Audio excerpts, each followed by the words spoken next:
चलिए जानते हैं देश और दुनिया की सिलेक्टेड काम की और महत्वपूर्ण 25 बड़ी खबरों को सिर्फ 5 मिनट में। पर अभी तक आपने इस वीडियो को लाइक नहीं किया है तो लाइक कर दीजिए। पीएम मोदी ने 65 लाख स्वामित्व में संपत्ति कार्ड बांटे।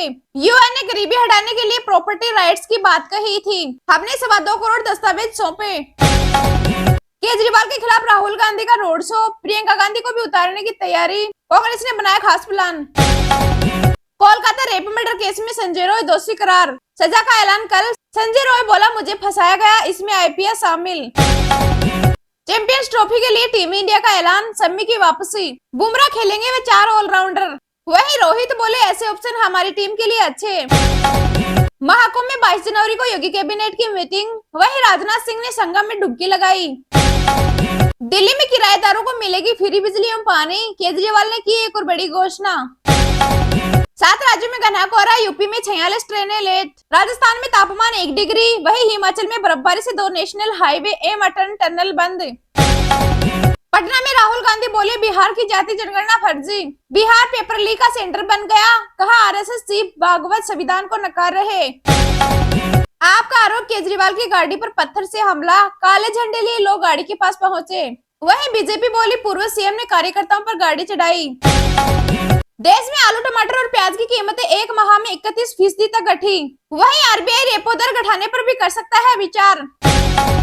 आरजेडी में अब लालू जैसी पावर तेजस्वी को, वे पार्टी में सिंबल से लेकर उम्मीदवार तक तय करेंगे। हिमाचल में बर्फबारी के बाद पर्यटन स्थलों पर लौटी रौनक, बर्फ देखने उमड़े टूरिस्ट, पैराग्लाइडिंग का ले रहे आनंद।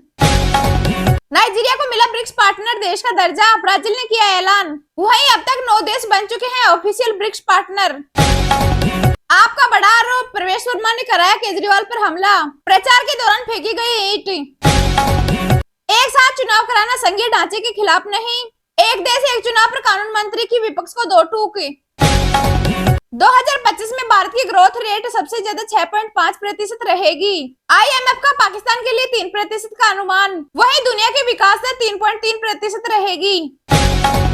संजय सिंह बोले, केजरीवाल को चौथी बार सीएम बनाने को तैयार जनता, कहा बीजेपी ने दी केवल महंगाई और बेरोजगारी। भारत अमेरिका एक दूसरे को साइबर खतरों की खुफिया जानकारी करेंगे साझा, समझौते पर लगी मुहर।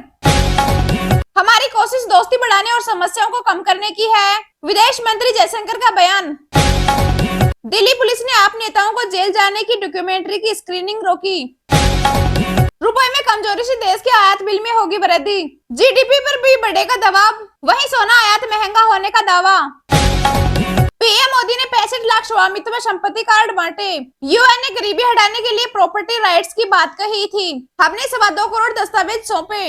जी हां, पीएम मोदी ने शनिवार को 10 राज्यों और 2 केंद्र शासित प्रदेशों में 35 लाख स्वामित्व में संपत्ति कार्ड बांटे। पीएम ने कहा, आज का दिन गांव के लिए, अर्थव्यवस्था के लिए अहम है।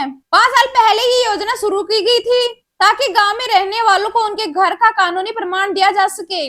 मोदी ने कहा, 21वीं सदी में प्रॉपर्टी राइट्स की चुनौती रही है। कई साल पहले यूनाइटेड नेशन ने कई देशों में भू संपत्ति पर स्टडी की थी। इसमें पता चला था कि दुनिया के कई देशों में लोगों के पास प्रॉपर्टी के पक्के दस्तावेज नहीं है। यूएन ने कहा था, अगर गरीबी कम करनी है तो लोगों के पास प्रॉपर्टी राइट्स होना जरूरी है। इस योजना के तहत हमने गाँव के करीब 2.25 करोड़ लोगों को अपने घर का पक्का कानूनी दस्तावेज दिया है। पहले गाँव में लोगों के पास लाखों लाख करोड़ की संपत्ति होने के बावजूद उसकी इतनी कीमत नहीं थी, क्योंकि उनके पास कानूनी दस्तावेज होते ही नहीं थे। अभी 100 लाख करोड़ रुपए से ज्यादा की इकोनॉमिक एक्टिविटीज का रास्ता खुल गया। दरअसल पीएम मोदी ने 24 अप्रैल 2021 को 9 राज्यों में पायलट प्रोजेक्ट के रूप में इस योजना की शुरुआत की थी। इस योजना में ड्रोन तकनीकी के जरिए जमीनों की मैपिंग और मालिकों का एक रिकॉर्ड तैयार किया जाता है। इसके बाद संपत्ति के मालिकों को एक कार्ड मुहैया कराया जाता है। इसका उद्देश्य ग्रामीणों को संपत्तियों का मालिकाना हक दिलवाना है। 31 राज्य और केंद्र शासित प्रदेश इस योजना में शामिल हो चुके हैं। वहीं इस कार्ड में उसकी जमीन से पूरी जानकारी मुहैया रहती है। सरकार इस योजना के जरिए संपत्ति को मोनेटाइज को और आसान बनाना चाहती है, ताकि अगर किसी को बैंक से लोन लेना हो तो उसे ज्यादा भाग दौड़ न करनी पड़े।